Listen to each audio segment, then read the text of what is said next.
Hi! Today we are going to be talking about anxiety, specifically social anxiety with a tad bit of claustrophobia. I feel obligated to put this here. Trigger warning, we're going to be talking about anxiety and little bits of claustrophobia. I also feel obligated to say this. I have been diagnosed by a doctor with severe social anxiety and a severe case of claustrophobia. So this isn't just me self-diagnosing. I have this and I've been medicated for it. We're gonna get into that later. I hate it when my hair goes all gappy right here. It's like, can you not? When did I first experience symptoms of anxiety? A little bit of a backstory. I have extremely bad asthma, so growing up I was always a little short of breath and would randomly have asthma attacks. And in middle school, in one of my classes, it always tend to give me an asthma attack. Looking back at it now, those were not asthma attacks. I was having a full-blown panic attack. My teacher sort of picked up on it too, that during this class, every single time I would ask to go to the nurse and get my inhaler because I was having trouble breathing. And I would go and get my inhaler, but by the time I walked to the nurse, I was fine. So it was like a big mystery. My teachers put it down as, oh, the air conditioning vent above her head must be causing her anxiety. So they moved my seat to a seat closer to the door. This is where my claustrophobia comes in. If I am not within touching distance of an exit of any building, I have a panic attack. But we'll get into that later. So fast forward on to 9th grade.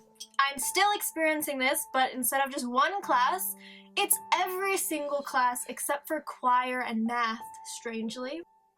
Now getting a little bit more into the claustrophobia situation. These two things for me come hand in hand together, and if I'm not feeling anxious, I'm not feeling claustrophobic, but usually, you know, if I'm in a claustrophobic situation, I'm gonna start feeling anxious.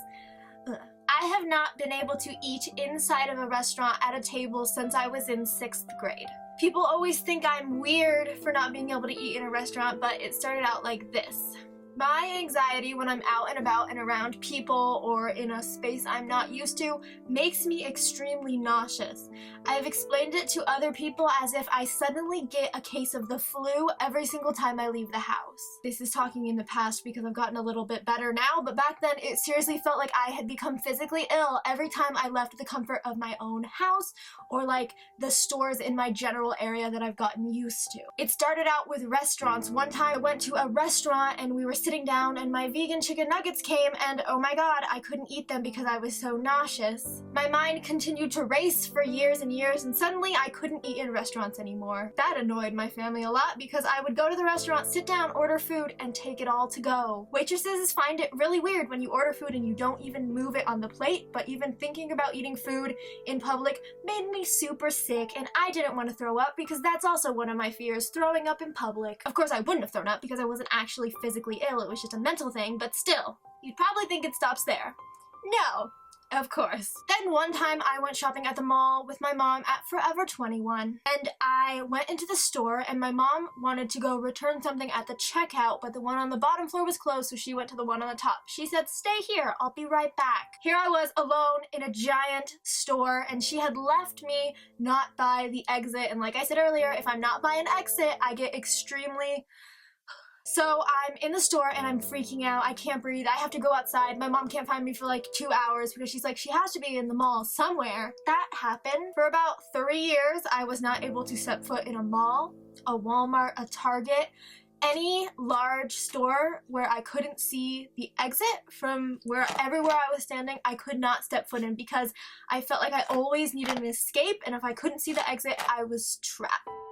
So I went to one of those doctors, I don't know if it's a psychiatrist or a psychologist, but whichever one can prescribe you medicine. So I went to go see the doctor or psychiatrist or whatever it's called. First, I was put on gabapentin. It is an anti-seizural medicine, but it apparently does something for anxiety.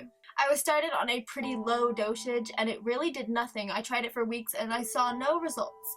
So when I went back, he put me on a different medication that I sadly don't know the name of because I was only on it for 3 days until I suffered severe side effects in which I was on the ground, unable to move, crying, and he was like, "I guess that's not the medicine for you."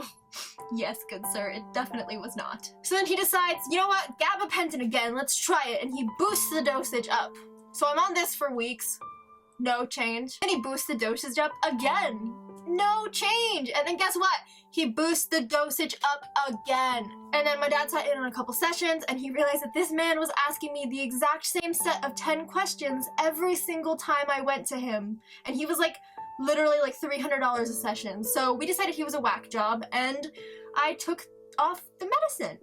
I stopped taking the gabapentin. Fun fact, later my mom had an illness in which they prescribed her gabapentin as an anti-pain medicine. She was on a lower, like if you cut it in half 3 times dosage than me, and it knocked her out cold. Like she would take it and she would be like dizzy. Of course my mom has a really weak tolerance for medications, but the doctor basically built my tolerance up on gabapentin so much that I can just take as much of it as I want and it's like candy. So thank you, terrible doctor. That was great. Now I'm just gonna answer some questions that I think some of you guys might have. How do I manage to go to things like VidCon and anime conventions and stuff like that without feeling anxious? I'm gonna let you guys in on a little thing.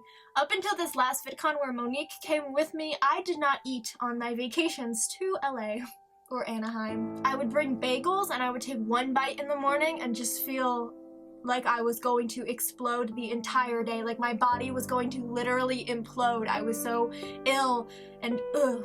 I'd say every VidCon I spent a total of 5 minutes in the expo hall just because I literally could not be in there because it was a big room and it gave me anxiety and made my claustrophobia just go poof. Sammy, able to be claustrophobic in a room the size of an arena. I know. I haven't really experienced much anxiety as of recently, which I am super grateful for, and I just pray that every day it does not come back because I'm like living like a normal human being. I went shopping at Target the other day. Yay for me, shopping at Target. But yeah, that's my story with anxiety. I feel like this video was all over the place, but I did not write any notes. I literally just started filming. So yeah, if you guys have any questions about my anxiety or anything to deal with that, please leave them in the comments below, and I will try to respond to as many of you as I can. Or if you really want to get in touch with me, the best way to do it is on Twitter, Snapchat, or in my Instagram DMs. So yeah, if this is your first time seeing my videos, please remember to subscribe by clicking the subscribe button, and if you actually like this video, please remember to like it by clicking the thumbs up. So thanks for watching, and I will see you guys in my next video. Bye guys! Mwah!